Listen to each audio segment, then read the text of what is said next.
If that happens, then there is no hope for justice. ప్రజలకందరికీ ఒక request, please మా అన్న పార్టీకి, వైఎస్ఆర్సీపీ పార్టీకి ఓట్ అయ్యేద్దండి.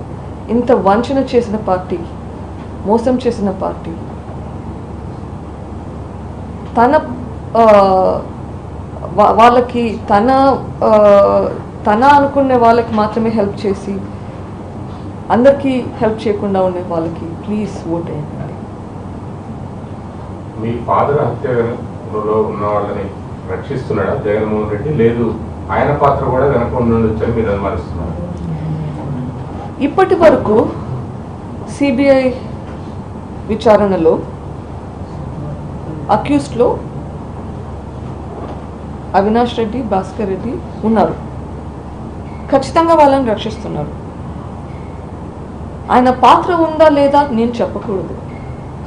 సిబిఐ ఆ విచారణ అయితే చేయాలి. వాళ్ళ పేర్లు వచ్చినాయి, విచారించండి. ఉంటే బయట పెట్టండి.